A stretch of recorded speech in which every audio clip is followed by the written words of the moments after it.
Well, I've done two Mad Max movies so far. Now, let's talk about number three. Here's my review of Mad Max Beyond Thunderdome. Big D's Entertainment Rankings and Reviews.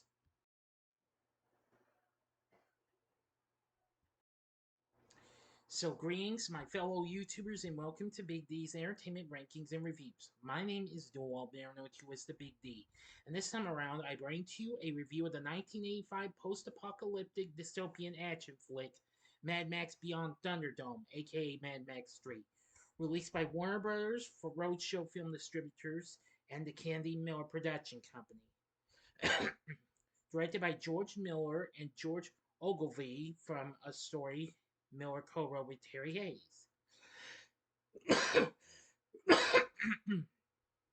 The film stars Mel Gibson in his last performance as Mad Max along with Tina Turner. And for this, I am going to respectfully dedicate this film in memory of her because, well, this Friday will mark a year since we lost her last year. This film was released on July 10th, 1985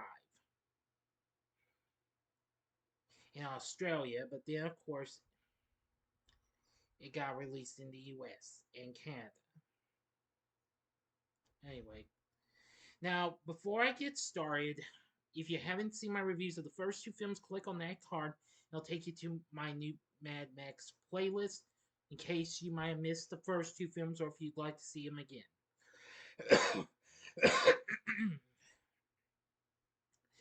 Now, this film did get generally positive reviews from critics, but it did have a little bit of issues from the, well, criticism, though, for some reasons.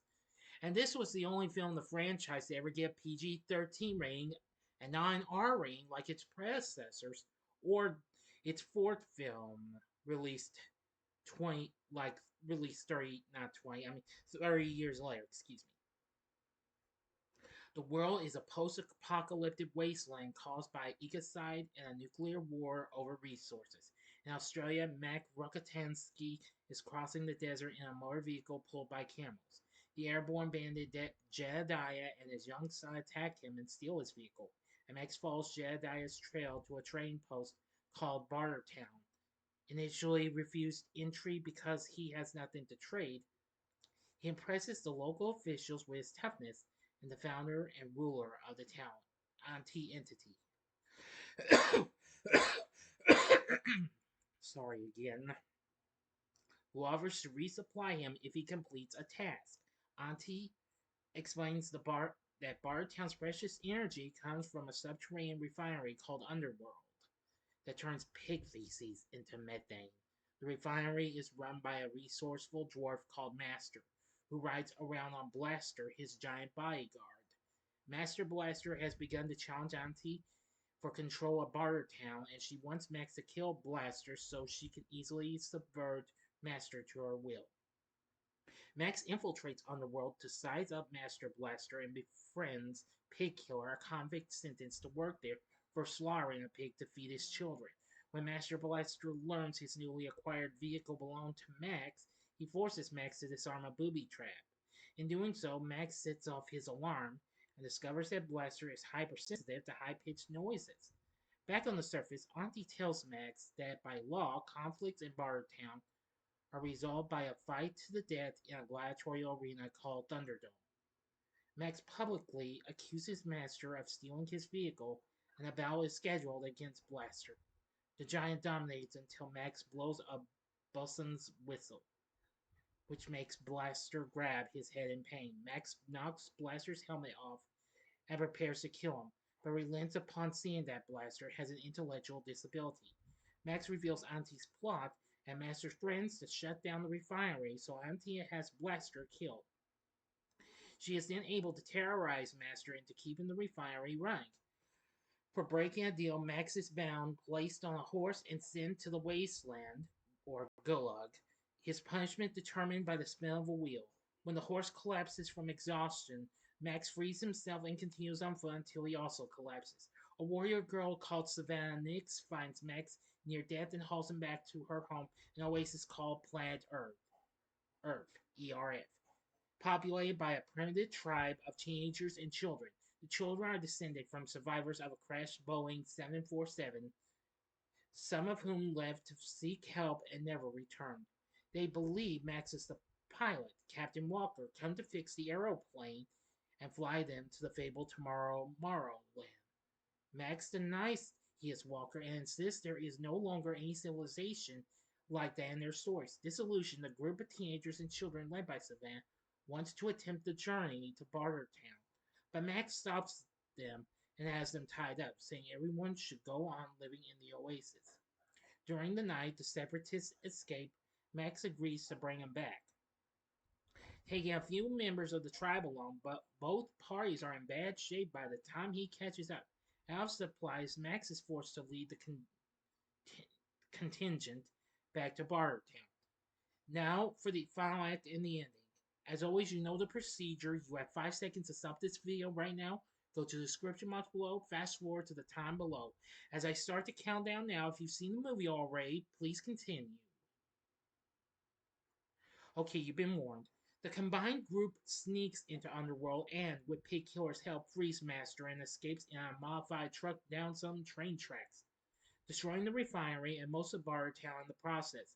Auntie orders her forces to pursue and retrieve Master, and Max and his group do their best to fight off the attackers. They come across Jedediah and his son, whom Max coerces into providing a ride in their aeroplane. With the approach of Auntie's army shortening the runway, Max gets in his vehicle, which a child stole from one of Auntie's men, and crashes it to create an opening so the plane can take off. Injured and alone, Max is spared by an impressed Auntie who leaves to rebuild Bartertown. Jedediah flies Master Pig Killer and the Separatists to the ruins of Sydney. Years later, they have established a small community with other wanderers. While they attempt to rediscover the knowledge of the pre-apocalyptic world each night, Savannah recites the story of their journey, and they live to see as a beacon for Max and or any other travelers to follow. Max is last seen wandering in the wasteland alone. End of story. So, what did I think of Mad Max Beyond Thunderdome? Well, I am going to say that I recalled seeing this in my youth when I was young long ago, but it's been a long time. But I think I revisited maybe one time in the 90s or the 2000s. Now, I gotta say, this film is pretty good and what have you. I feel like it's slightly underrated considering it got a PG-13 rating from the MPAA. Although the film's budget was larger than that of its predecessors, its box office yield was only moderate in comparison. At the Australian box office, it made over 4 million, less than what Mad Max made and less than half of what the previous film had made. In the US and Canada, the film grossed 36 million, generating theatrical rentals of 18 million. Outside the US, including Australia, it earned a similar amount, giving it worldwide rentals of 36 million. Critical reaction to the film was generally positive, although reviewers disagreed over whether they consider the film to be the highest or lowest point of the trilogy. Most of the negative criticism focused on the children in the second half of the film, whom many found too similar to the Lost Boys from the story of Peter Pan.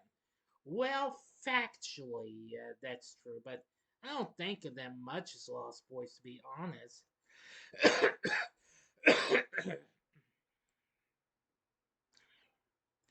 Now, Robert C. Cumbo of Slant magazine identified whole ideas, themes, and characterizations adopted from Ridley Walker, a 1980 post-apocalyptic novel. On the other hand, there was much praise for the scene in the Thunderdome, which, yes, I like that. Roger Ebert called the first really original movie idea about how to stage a fight since we got the first karate movies, and one of the great creative action scenes in the movies.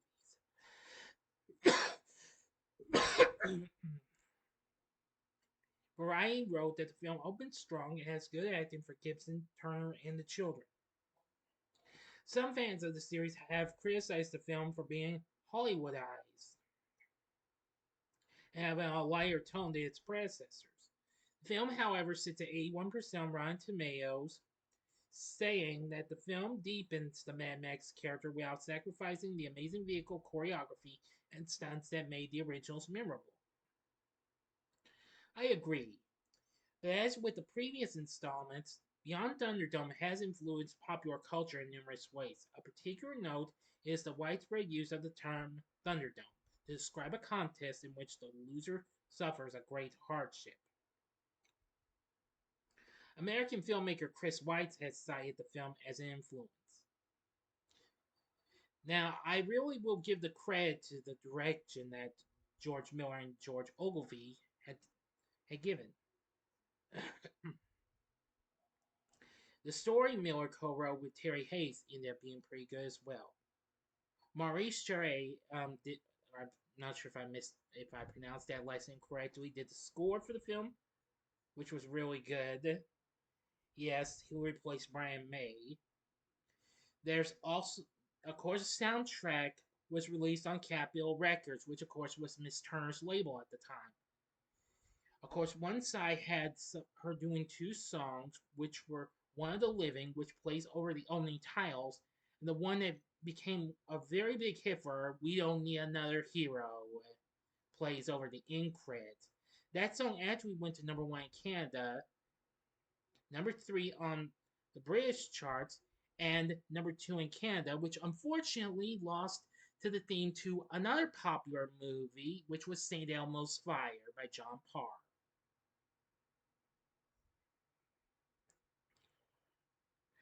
Well, actually, it was number three on the British singles chart. That's what I meant. Now, One of the Living managed to reach number 50 in both Canada and the US, but only got as high as 55 in Britain. But it did, however, win the award for Best Female Rock Vocal Performance at the Grammys. The soundtrack's album Second Side included some of Jarre's music on there. A double CD containing only the score was released in 2010. So I have to give this credit and what have you for what it had to offer. I really enjoyed the music and what have you. We Don't Need Another Hero was a popular song during my childhood, and I still remember that. A good song, actually. Anyway, for our cast, Mel Gibson's back as Mad Max.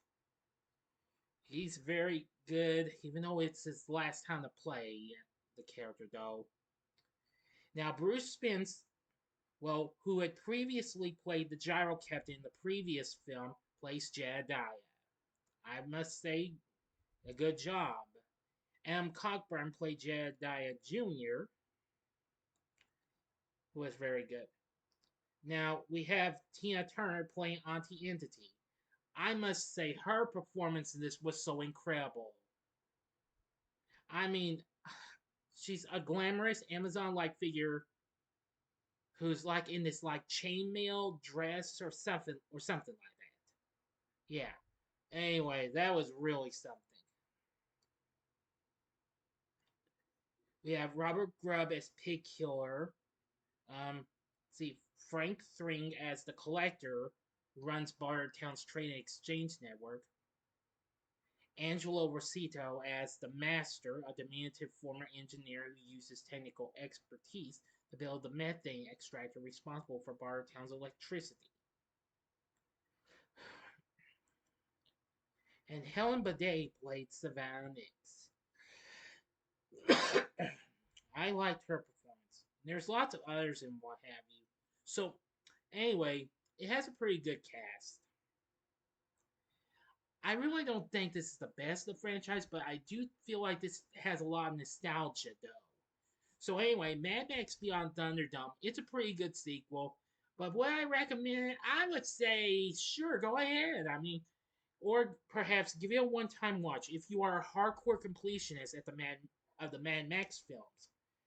See, unfortunately, we wouldn't have another film for until 30 years later when we got Mad Max Fury Road, which had Tom Hardy taking over the role of Max, which that's what I'll be reviewing next time. But what did you think of Mad Max Beyond Thunderdome? Let me know in the comments section below. If you like this video, click the like button, subscribe, and be a part of the Big D Nation. Continue to help support my channel, make it grow, make the views grow. And of course, as I've said, join me next time when I bring to you a review of Mad Max Fury Road. So if you like this, consider checking out these other videos. I'll give you the last two Lethal Weapon films, which of course Gibson started. Starting with Lethal Weapon 3 from 1992 in the upper left-hand corner. In the upper right-hand corner is my review of Lethal Weapon 4 from 1998, along with a ranking of the 4 Lethal Weapon films. Or if you would like, you can check out my review of a film that came out before this, and it's a film that actually kind of gave the MPAA the inspiration to create the PG-13 rating, and that's Indiana Jones and the Temple of Doom from 1984. And the bottom right-hand corner is the button you can click to subscribe. If you like rankings and reviews on movies, TV, music, video games, etc., then I'm your guy. Thanks for watching. Until next time, I'm the Big D saying, see ya.